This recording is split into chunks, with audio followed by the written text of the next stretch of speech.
guys, welcome back to Miracles Channel. Jadi waktu itu gue buka question box di Instagram story gue untuk menampung pertanyaan-pertanyaan kalian seputar UTBK. Pertanyaannya ada banyak banget, makasih buat kalian yang udah menyumbangkan pertanyaan. Tapi di video ini gue akan fokus ke pertanyaan bagaimana cara efektif belajar UTBK biar materinya nggak cepet lupa. Dan sekaligus menjawab pertanyaan harus mulai dari mana? TPS dulu atau TKA dulu? Terus ada juga yang nanya, mendingan habisin materinya dulu atau langsung ke latihan soal? Oke, gue mau kasih sedikit aja background ya. Jangan di-skip karena ini penting banget. Banyak orang yang salah kaprah sehingga memunculkan kesimpulan-kesimpulan yang nggak akurat. Ada dua jenis tes, yaitu tes seleksi dan tes evaluasi. UTBK masuk ke jenis yang mana? Tes seleksi kah atau evaluasi?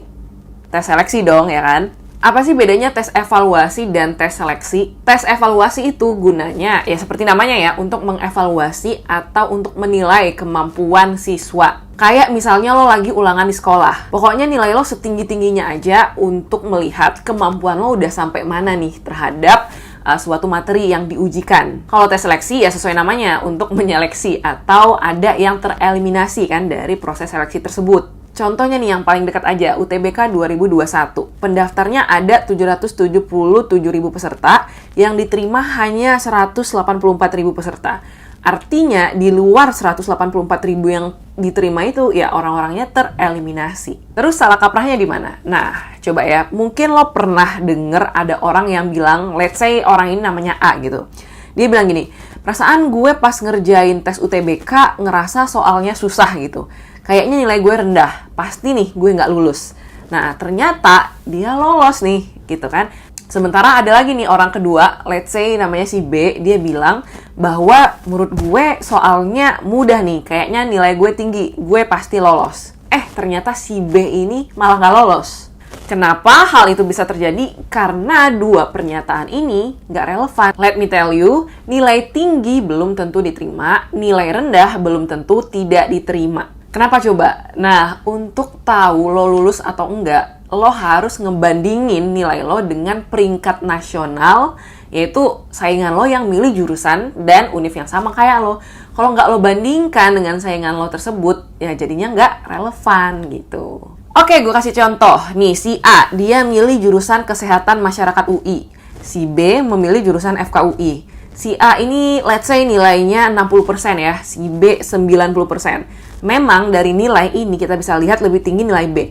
Tapi ketika dibandingkan ke peringkat nasionalnya, ternyata kuota kesehatan masyarakat, contoh ini, ada 200 dan peringkat ke 200 itu nilainya 55%.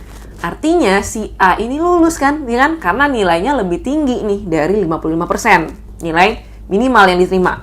Nah, kemudian FKUI misal kuotanya ada 80. Peringkat ke-80 nilainya 92%.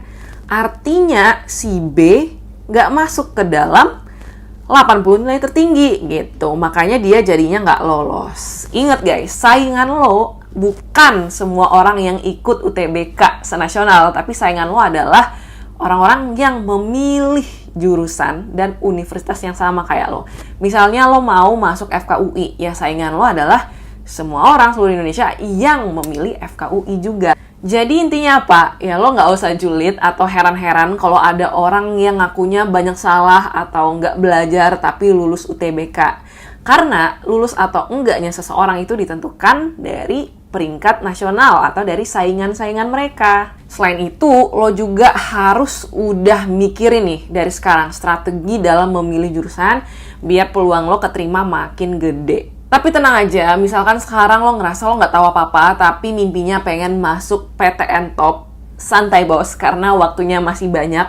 Lo masih punya banyak waktu untuk mempersiapkan UTBK tahun depan. Makanya sekarang adalah waktu yang tepat untuk lo memulai. Oke, jadi lo udah kebayangkan cara kerja tes seleksi ini bagaimana dan seberapa ketatnya persaingan UTBK.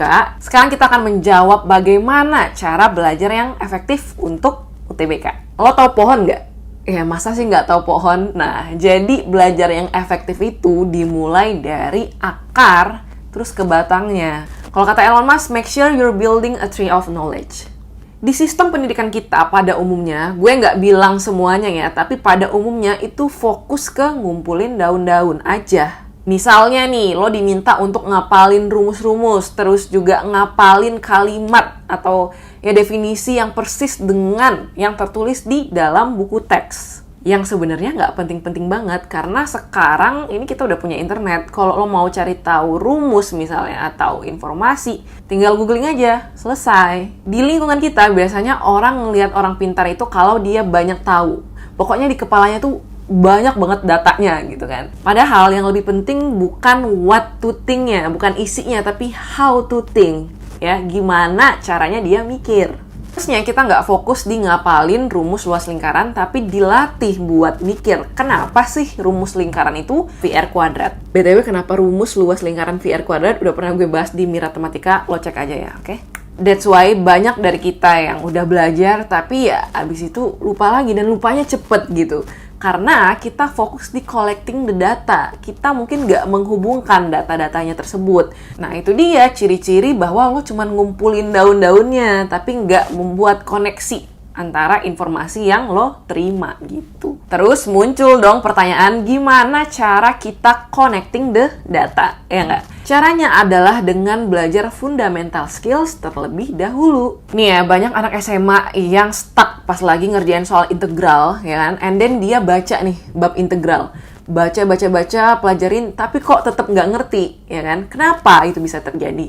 Karena mungkin dia aljabar aja nggak paham gitu. Gimana dia bisa ngerti integral kalau aljabar aja nggak paham? Kalau aljabarnya udah di skip, ya atas-atasnya juga auto ke skip dong. Makanya belajar yang efektif itu adalah dimulai dari dasar. Ibarat main game nih, kalau lo lagi di level 3, terus lo mau nyampe ke level 7. Lo harus nyelesain misi dulu kan di level 4, 5, 6. Kalau enggak, ya nggak bisa nyampe gitu ke level 7. Belajar juga kayak gitu. Sebelum lo ngerjain soal di level 7, lo harus lewatin dulu level 4, 5, 6-nya. Itu tadi yang lo udah skip-skip dari mungkin lo SD atau SMP. Udah lo skip, akhirnya pas ketemu integral, jadi apaan nih? Ya, belajar UTBK itu penting banget dari dasar. Gue kasih tahu ya, lo jangan ngejar efisiensi waktu di awal, tapi fokus ke efektivitasnya. Mungkin lo mikir gini, udahlah gue belajar dari soal-soal tahun lalu aja. Terus kalau soal tahun depan bentuknya diubah total, lo mau gimana? Ayo, bingung kan? Terus efektifnya yang bagaimana sih? Nah, yang kayak gue bilang tadi, belajar dari konsep dasar, dari akarnya. Lo pelajarin dulu definisinya, sifat-sifatnya. Nah, dari dua hal ini, nanti lo jadi ngerti, oh kenapa rumusannya begini, gitu. Dan lo bisa menghubungkan satu materi ke materi yang lain. Ya, jadi kalau dasar-dasarnya, akar batang lo udah jago, nanti daunnya bakalan lebih lancar dan lebih cepet.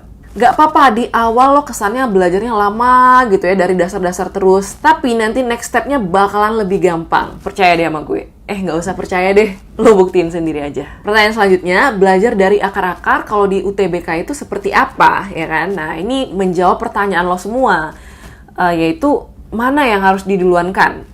TPS atau TKA? Jawabannya adalah TPS. Karena TPS itu adalah akar dari pohon yang gue bilang tadi. Kalau lo udah menguasai TPS nih, TKA-nya jadi lebih gampang. Loh, kok bisa gitu? Nah, TPS itu ada berapa? Ada 4 kan? Ada PK, PU, PBM, dan PPU. Di PK ini lo belajar matematika dasar. Jadi lo dilatih untuk mikir. Dan jarang banget banyak hafalan ya kalau di PK. Gak cuma itu ya, ketika lo membaca narasi yang ada kalimat matematisnya, baik itu di mata pelajaran sosum ataupun saintek, lo bakal bisa ngerti dan lebih gampang nih memahami informasi yang lo baca di narasi tersebut. Oke, yang kedua adalah PU. Isinya adalah logika dan verbal. Ini kepake banget ya di semua mata pelajaran. Contohnya nih, di kimia. Kimia ini requires logic banget kan untuk kita memahami hubungan antar sifat satu ke sifat lainnya, terus rumusan-rumusannya. Kemudian kadang juga rumus tuh nggak perlu dihafalin. Kalau lo udah paham isi premis dan hubungan antar premisnya, lo bisa membentuk rumus sendiri. Di geografi, sosiologi, sejarah, biologi juga sama, banyak informasi-informasi yang membutuhkan logical reasoning buat lo mengkoneksikan antar informasi tersebut. Jadi memahaminya jauh lebih gampang. Yang ketiga dan keempat, PBM dan PPU ini membantu lo banget pas lagi baca materi sejarah atau biologi misalnya. Biar lo bisa tahu makna kalimatnya apa, terus kesimpulan dari paragrafnya apa, dan tentunya meningkatkan kemampuan lo dalam berbahasa Inggris. Karena banyak banget sumber belajar yang dalam bahasa Inggris. Jadi sayang banget kalau lo nggak ngerti isi dari bacaan tersebut. Nah, kalau TPS-nya udah mantep, ya, nggak perlu perfectly 100%, cukup 70-90%. Nah, kemudian lo bisa lanjut ke TKA. Nah, ngelatih fundamental skills ini salah satunya dengan pakai Zencore. Kalau lo belum tahu, Zencore itu didesain semacam game bentuknya ya, supaya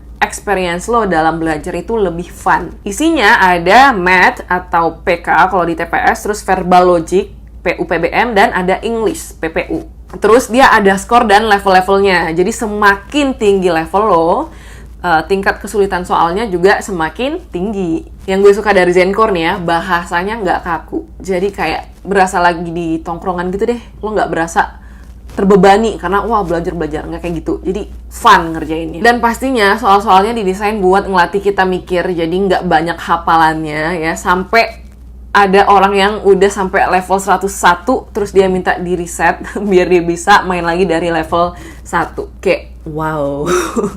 Banyak banget yang ketagihan kalau lo lihat di Instagram story gue. Mungkin gue sering banget tuh nge-repost orang-orang yang main Zencore dan kayak merasa seneng banget gitu mereka mainnya. Terus di Zencore juga ada pembahasan dalam bentuk teks dan video. BTW gue salah satu content creator yang bikin video pembahasan di Zencore, jadi makanya lo harus nonton ya.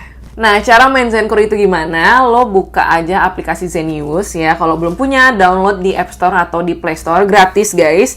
Terus klik icon Zencore yang ada di homepage-nya aplikasi Zenius. Ya udah deh, push rank sama teman-teman lo. Ini ngebantu banget dalam progres belajar TPS lo. Ya udah, cobain aja deh, hati-hati ketagihan ya. Oke, to summarize this video, jadi belajar yang efektif itu dimulai dari menguasai akar dan batang sebagai fondasi yang kuat, yaitu fundamental skills-nya terlebih dahulu. Kemudian baru lo buat koneksi antar pengetahuan-pengetahuan yang telah lo pelajari. Oke guys, I hope you learned a lot from this video ya. Jangan lupa follow gue di sosial media @miraclesitompul. Thank you guys for watching. See you on my next video.